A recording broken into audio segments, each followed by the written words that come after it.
Hello friends, Tevaron here, and welcome back to a first look at Torment Tides of Numenera. We are going to pick up right where we left off, about to examine the portal, and then step through. Some sort of room, bathed in blue light, lies beyond the portal. The tomb of second Vanders, it would seem. The knowledge you seek awaits within. Well, let's step inside. Enough of this worm snorting. You step toward the wavering energy field and stare at the blue-tinged tomb beyond, the resting place of second Vanders. The memorialist remains at a respectful distance. May you find enlightenment beside your hero, pilgrim. Carrying no longer, you plunge through. Ooh. The tomb's walls are bare stone, as is its floor. This reminds me of the Fifth Element. The fact that the room is empty, except for the sarcophagus that sits at its center, a crystalline Numenera that hums with ancient, indefatigable energy. Bathed in the portal's light, the room feels almost underwater, a sensation heightened by the air's unnatural weight. Study the sarcophagus. The sarcophagus is divided into three parts: a wide bier, an elongated pentagonal coffin, and a curved lens-like lid. The bier is decorated with familiar glyphs. You recognize war and death and purity among them, but these designs hold little interest. They are just catchwords, and they will teach you nothing of the Tebot's genius. The coffin, for its part, is a single hunk of milky aquamarine. Its lid is less opaque, and through it you can see the corpse's silhouette. Most importantly, you notice a simple locking mechanism holding the two together. Opening the sarcophagus would be a straightforward matter. Let's do it. A few twists of the coffin's cylindrical locks and the lid rises up with a hiss of icy, age-old air. As the mist clears, you see at last the face of second Vanders. You feel nothing at the sight of him, never having known the terror of his triumvirate. His features are slightly mummified but well preserved. His ebon tabard is faded with time that even the sarcophagus could not keep at bay. But it is his head that matters, not his clothes. His head and its brain, and the insights sheathed within, an edge keen enough to cut through the tangle of your own failures. Well, let's mind link then. Once you slip the helmet over your face, you can't see and can barely breathe. Trapped in the mask's damp darkness, you fumble for the socket at the base of the corpse's skull. At last you find it, and, still struggling, try to bring the conduit tube into contact. Suddenly, the darkness explodes with light. The nebulous patchwork glow of your own mind, and beyond it, the glorious mandala formed by the thoughts of second Vanders. A mote emerges from the pattern, and a confused voice whispers, "You are not the underspine." Almost instantly, the geometry of his mind transforms into a star fortress from whose bastions dagger-like shapes stream forth. Continue. "You will not taint my thoughts," the Tebot voice rumbles as his fleet soars forward toward you. There's no time to try and reason with him, if that would ever be possible. It seems madness that he fears you could pollute his mind, when merely fending off his force shall be at the limits of your worm-wasted will. All right.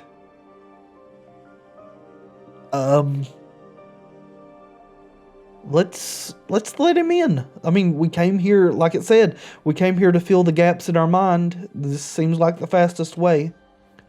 The vanguard of the general's mind pierces into your own and sweeps across it, surveying the landscape and its defenders before withdrawing to the neural darkness between you. You can see the Tebot's disgust in the shape and color of his thoughts. The texture of the general's mind ripples as he arranges his thoughts, absorbs what his scouts have gleaned from your mind. At last, like a messenger, a sphere splits off from the pattern and floats before you. "Pilgrim," the word is spat out, "I have seen the secrets you keep from yourself, the endless battle you meant to end, and the red wreckage of your solution left behind. I am unmoved. I killed more, lost more, and fell further without surrendering the truth. The sphere shimmers and flattens into a kind of mirror. You have come because you would prove yourself again.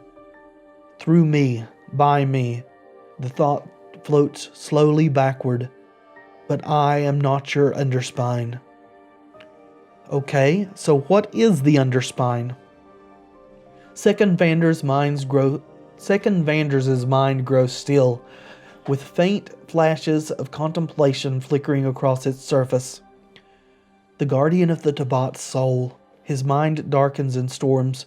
To use your words befouls the meaning of my thoughts. It is obscene that you call this tongue truth. Silence, then.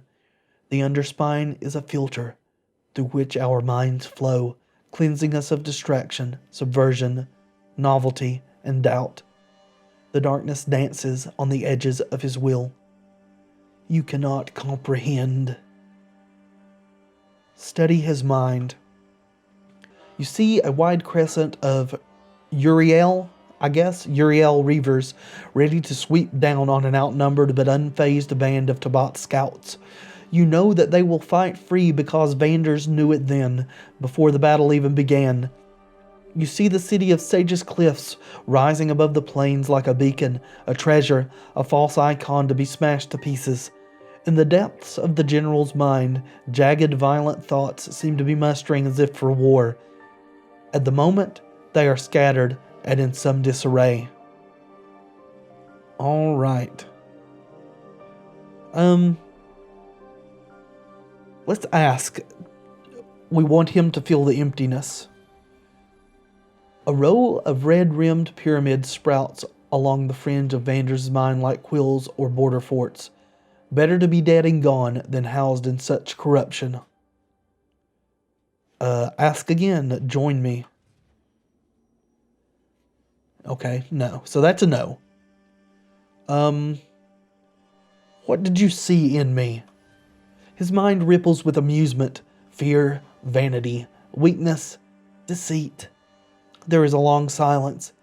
It is your duty to know yourself and to be yourself. A thin, silver sliver of thought shoots out from his mind and stabs into your own. It is an image, a battlefield strewn with countless corpses and shattered war machines. A regal woman stands beside you, rigid with rage. Puzzle breaker indeed, she sneers. The image, be it memory or Tabat deception, fades away, and Second Vanders offers no more. Okay, we want to learn the trick of Tabat warfare. A purple ripple runs through the mind of Second Vanders, and you feel the harsh rasp of Tabat laughter.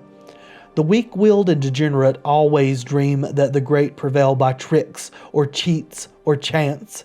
His thoughts array themselves in interlinked chains of blue and black. But war disabuses tricksters of their vanity. Failure falls upon those proved false by battle, and victory is the stamp of truth. The chains stretch and run throughout the patterns of his mind.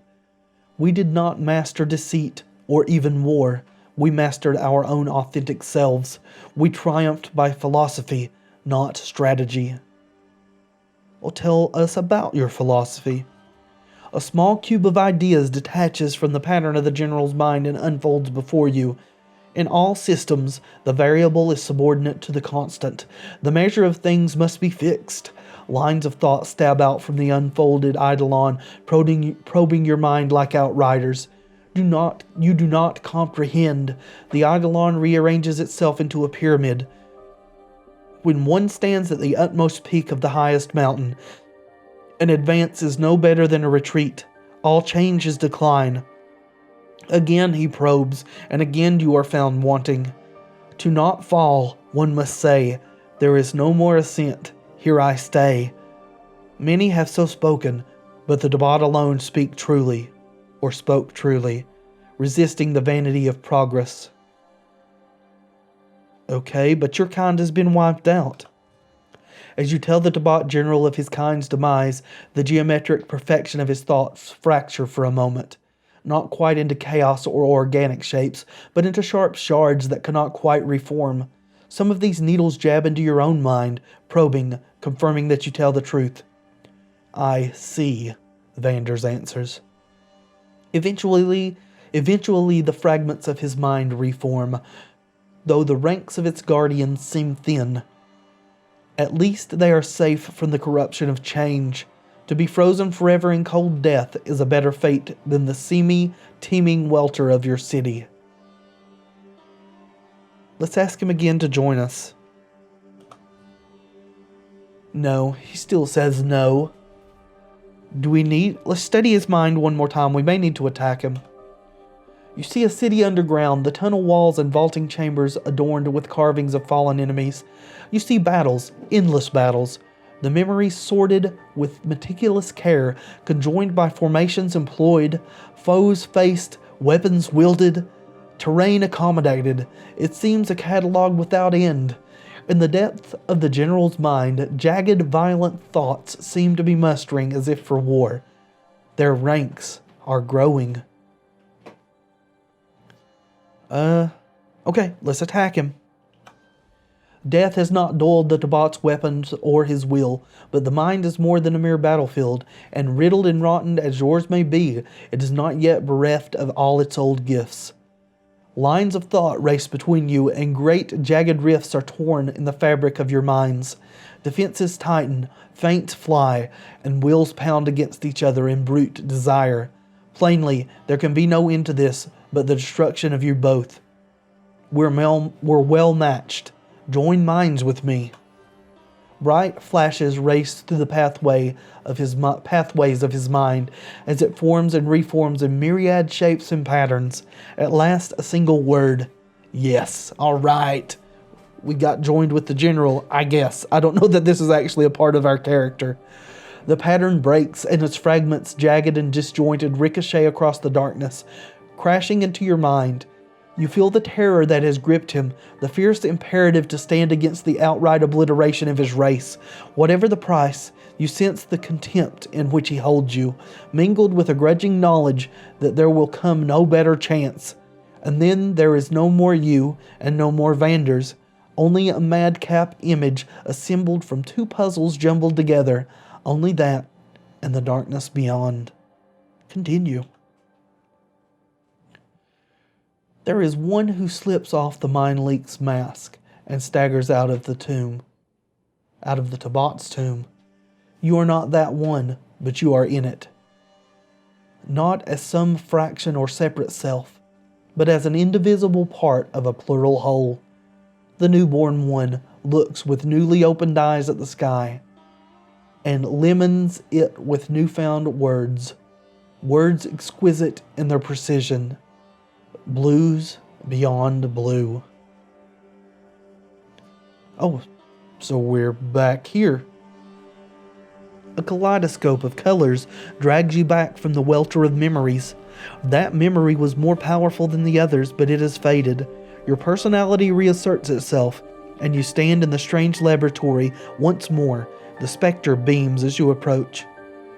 Okay, so in certain ways this is similar to the original Planescape Torment. I know this is not a direct sequel, but rather a spiritual successor, and this is a warning for some spoilers about the original Planescape Torment. If you'd like to avoid them, then jump ahead a few minutes in the video.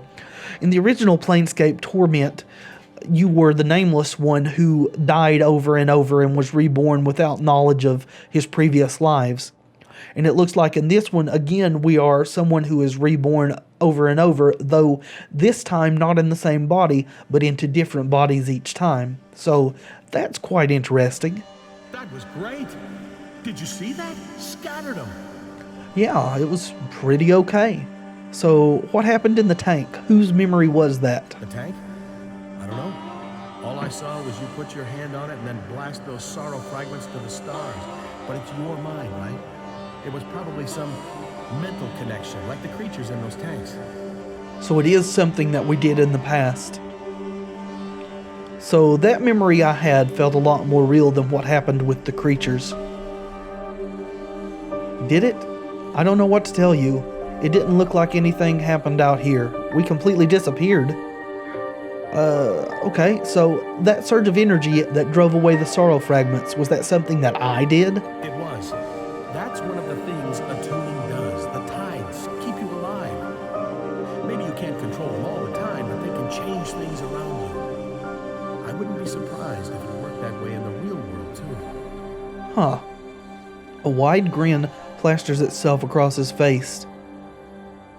So, tell me about those creatures that were here. That was the sorrow. Or pieces of it, anyway. You can imagine how terrible the real thing is.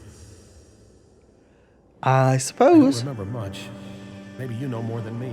But the sorrow is what threw you to the ground and nearly killed you. It's still after us. It'll always be after us. Unless you can stop it. So is the sorrow an abstract thing, something that is born from within us, or is it just a being that we call that? But we got you attuned, right? We can do this too. Together. He leans in conspiratorially. Yeah, sorry I talked over top of him there. I didn't realize he was going to continue. He said, I have a plan. Alright, so, what's your plan? First, you need to get back to your body. When you wiped out those sorrow fragments, a tear opened in space just over there. Fair bet that it's your way back. Okay. Second, you need to find something called a resonance chamber. I don't know everything about it, but I remember what it's supposed to do. It's supposed to stop the sorrow once and for all. Resonance chamber, huh? It'll look a lot like the tank you used to attune yourself, a glass sarcophagus. Except in the real world, it's inside a crystal dome somewhere with 5 mechanical arms around it and a metal ring set in the floor. I'm sure Okay. you can't miss it. Use it like you used this one, and we should be fine. So it seems that maybe I may just be grasping at straws here, but maybe the process of joining with the Debot General created the sorrow, so we have to go back to the same or a similar place in order to defeat it. Alright, so I'm attuned now.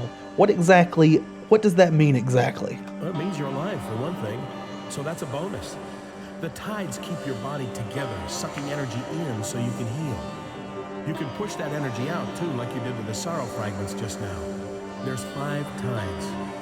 Your nature, like your choices with the creatures, determines which ones you're most attuned to. Like, Uh-huh. you're most attuned to blue and silver. So wisdom and influence, logic and power, insight and renown. That sounds pretty powerful, actually. It does. I'm quite happy that that's how we turned out. But that's just how you are right now. The tides are always moving, and you can change. I mean, you're going to be who you're going to be, right? Right. I wonder if my sound settings have changed, because it seems like the music's quite a bit louder than the conversation audio. I'll have to check that whenever I get a chance here.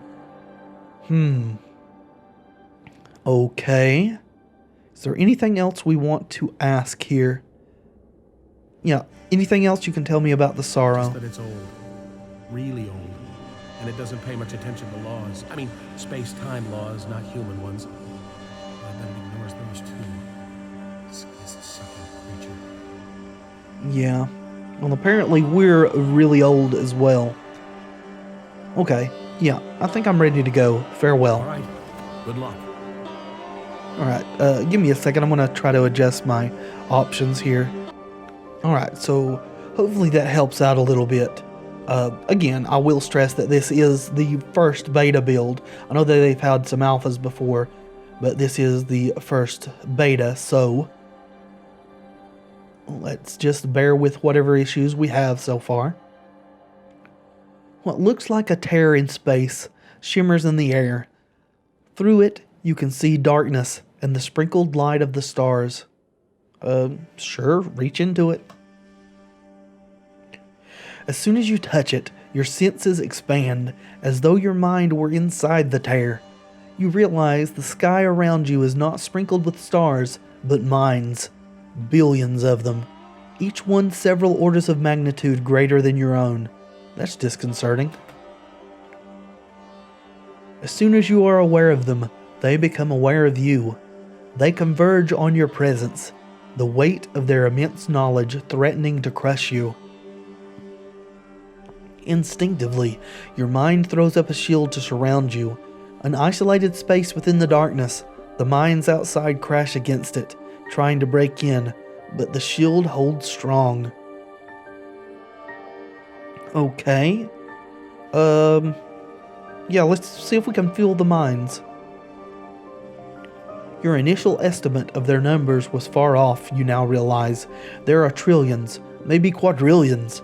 You can sense just the fringes of their personalities and memories before driving yourself mad, and what you sense are minds that have existed for aeons, from all eras and corners of the universe.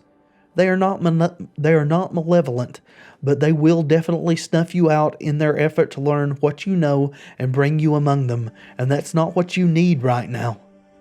Alright? So, explore the space. The mines outside fade away, and you sense the presence of other objects appearing in the space, representations of your will, or perhaps not your will. Like the shield, you aren't so much creating the objects as recalling things that had already been created once. This shell, like your own, once belonged to someone else. Two things came sharply to mind. Symbols of will in the form of simple objects, a circular window and a metallic cube. Alright, let's look out the window. The window is a convex lens, magnifying the outside. The mines are actually shining latticeworks of light, and the space between them is not empty as you had thought. Gossamer strands connects each mind to every other mind and to your own shielded space. Nothing is truly isolated here. Not even you. So let's examine the metallic cube. As soon as you touch it, words and pictures form in the air above it. It's some kind of information cube recording your memories. It's easy to scan through the information it currently holds. It chronicles your fall and your experiences with the specter and the sorrow like a kind of journal. Oops. And there's additional information in here you did not know. Diaphanous strings connect the journal to the outside, somehow making connections between your experiences and the vast knowledge that lies out there. Even as you scan through the data, new information magically appears, describing the room you're in and the objects you see. The journal mentions a wooden chest here in your shell, which you did not see before, but which appears next to you, even as the words are written in the air. This has given me the feeling of a sort of a fourth wall breaking kind of thing, like we're reading our own story or experiencing the game as ourselves and realizing that we're within the game as well. Anyway, so let's open the chest. Make sure we've got it all there. 3 sets of clothes are folded neatly inside. A small card sits atop each set. On the cards are the words Glaive, Nano, and Jack, respectively. You realize that these are potential aspects of yourself, like the doppelgangers in the mirror before. With this chest, you can choose who you are. Well, I want to be a Jack. I want to do magic and fighting and thievy things. So let's do that. The Jack's clothes, look like a cross between the other two, a jack of all trades. They are the clothes of someone who uses knowledge of past worlds as power, but who is also prepared for physicality, if it should come to that. These clothes are ready for anything. They should be easy to wear. Let's put them on. Wearing them, you feel prepared for anything. Although you don't understand everything completely, you see more clearly the use of the strange things you have come across, and you feel like you'd be more comfortable with a standard weapon on your belt. The clothes fit well, which is good because the other 2 sets are starting to fade away. Leave them on. Become the Jack. As soon as you make the decision, the wooden chest, along with the other clothes inside, disappears. Wearing them changes you somehow, forms new pathways in your mind. You are made whole again, and you feel more certain and assured. Suddenly the way out seems clear to you. You can sense yourself back in the strange laboratory, but you sense another self, a real self, being knit together in the real world. You know how to return to your body. Let's return to your body. A glowing strand leads from your shell to your body in the real world, ending at the tattoo on your body's head. You follow the strand with just a thought. The world whirls beneath you.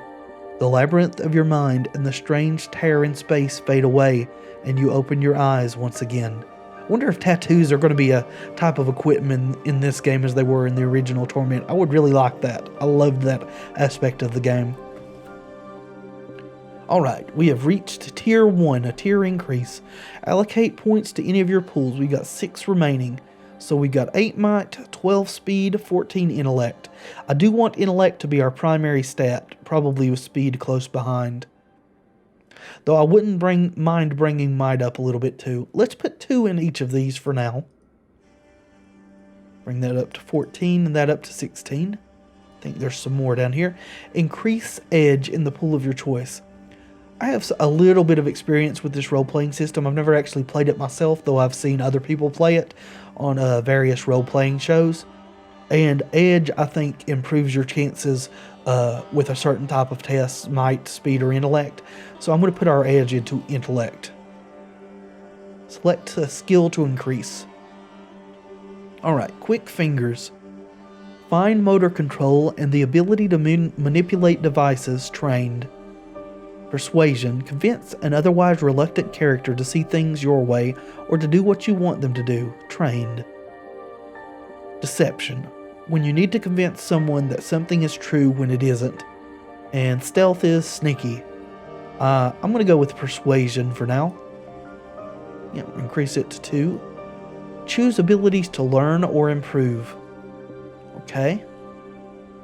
Oh, okay. So, charm. +1 bonus to persuasion or deception. That seems okay. We'll take that.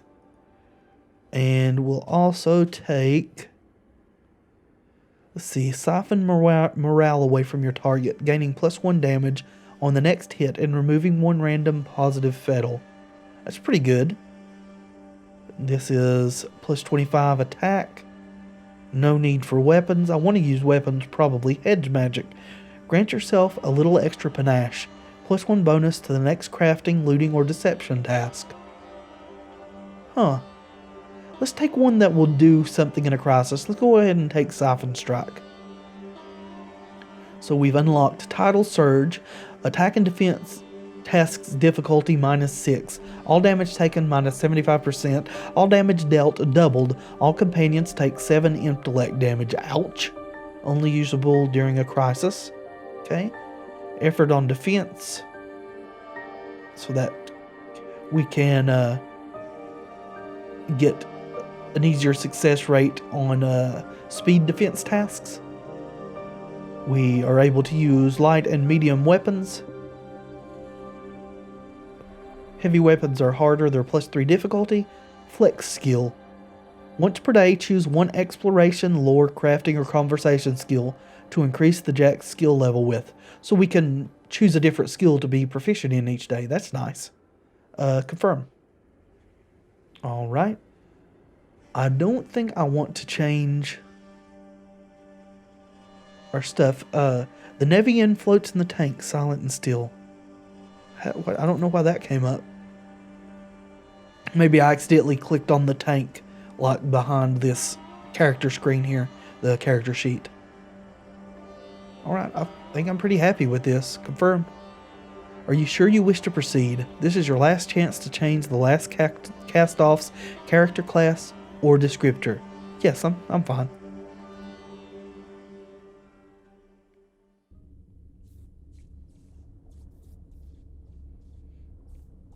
So we're finally back in the real world, are we? Where did he fall from? His body's smashed to talc, whatever that is. All I saw was the cornea, or the corona, not his origin point, but look, he's healing already. Spontaneous regeneration. Will you look at it? Wait, I know that face. Oop, some sort of energy explosion there. Knock those two down. Allegrin. Ugh. What was that? What did you do, Calisteg? I know I'm probably pronouncing these names horribly, but there's nothing else I can do. I do apologize. His tone has become accusatory, suspicious. You open your eyes. The first thing you notice is this man's kaleidoscope of tattoos writhing across his forearms. He wears a long, dark coat, belted at the waist, supplies filling the pockets. His boots are worn and stained with years of travel. You blame me. He emitted an internal physiological reaction in response to the fall, probably related to that fantastic healing process. Obviously, Allegrin. Her voice rolls and hisses, and you have to rub your eyes to be sure that you're not seeing double. Faint echoes of her actions trail from her, each nearly mimicking her, though some act and react to stimuli that you can't perceive. Her vivid hair and outrageous clothing remain constant through these shadows. So are we seeing weird stuff because of a head injury? Or are we seeing weird stuff as part of who we are? Oh yes, it's obvious, Calisteg. His voice is grim and clipped. Then he sees you looking at him. You're no ordinary mortal. We know that much. Start talking. His face is hard and set. Well, who are you? If you don't remember who I am, you're more self-centered than I ever imagined. Okay. You know he's not the changing god, Allegrin. It's his face. I've never seen any other people rebuild themselves like that. Only the changing god could have healed so quickly. He sighs and rubs his face, trying to regain his composure. Maybe you could help me for a change. You know what this means to me. You're familiar with the word changing, Allegrin.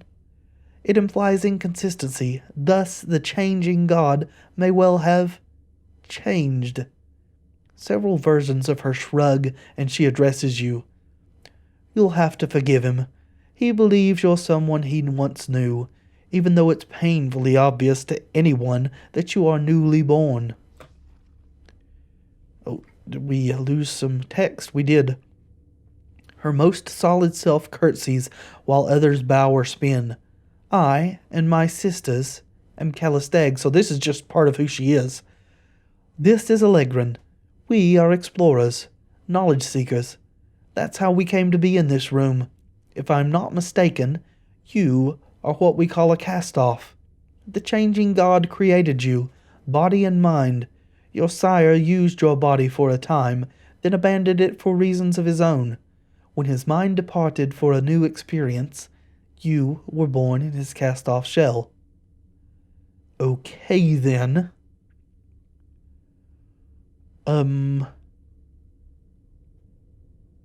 If falling from the sky didn't kill me, is there anything that can? An excellent question. Having seen your regenerative abilities in action, I suspect that they are primarily physical, a regrowth. If that's the case, you'll be unable to survive most varieties of psychic or molecular decomposition, disintegration, conflagration, and so forth. Degenerative diseases could pose a problem, and I know of several entities capable of psychic destruction. As she speaks, a vision flashes into your mind. It's not yours exactly. Somehow you know this is a memory of the changing gods. You are in a dark room, lit by a myriad of blinking lights and holograms from the many machines surrounding you. What about a body that can withstand the sorrow's attacks? Says a voice. It seems to be coming from one of the machines. No, You reply. The thing has no respect for barriers of any kind, physical, temporal, psychic. This is the only way. With a series of gestures, you bring up an image of a crystalline pod. If the resonance chamber works, it will give us the power to stop the Sorrow's hunt once and for all. We just need the right focal point, a catalyst. The memory fades. Callisteg is still talking. You realize that the device you saw in the memory is identical to the one behind you now. It looks just like the Spectre had described it, a transparent sarcophagus inside a crystalline dome, with mechanical arms arrayed around it on a metal ring. Unfortunately, the dome is shattered. The sarcophagus is cracked. It looks way more than cracked to me. It looks smashed. And one of the arms is in pieces on the floor. Whatever its function, it clearly needs repair. Or flesh-hunting viruses. One presumes disfigurement by the iron wind would likewise be devastating enough to... I think he gets the point, Callisteg. Okay. So, do either of you know how to fix the crystal chamber right here? Allegrin chuckles, then firmly and certainly says, Not likely, though it might not be impossible. You need people with the appropriate knowledge. I'm sure the cult of the changing god will hold the answer. Her distaste is evident in the expressions of her echoes, although the face of the one in the lead remains carefully impassive. You'd turn to the insane to help a newborn. Where's your judgment, Allegrin? I would take him to the Order of Truth. The Order of Truth? Are you mad? They would sooner take us apart. So what's the Order of Truth? Knowledge seekers. The learned who try to wrest secrets from the heart of the prior worlds. They gather in the city to exchange their findings and help humanity build a higher or brighter future. She smiles brightly. Our friend Allegrin here was once one of them. Frauds, quack slavers, and charlatans. They don't have all the answers, and I'd not trust them with the changing god's secrets. You're just angry that they couldn't help you with yours, her echoes tinkle laughter. But I am being too cruel, dear Allegrin. Let us take our new friend to the Order. Okay. I'm going to skip a little bit here, because I would like to get to a point I can save. Thank you for your help, but I'll figure this out on my own. Hold on. I'll come with you. Wouldn't want you getting lost, would we? Suspicious as always, Allegrin. Child, the world is an exciting place, but it is full of dangers. Rest assured, one of us will get you safely to where you need to be. I'll be right behind you. A sunny smile crosses her faces, as there are many of them, it seems. All right, let's go. And that will be it for this video of a first look at Torment Tides of Numenera. If you've enjoyed this video, please leave a like below. It really does help.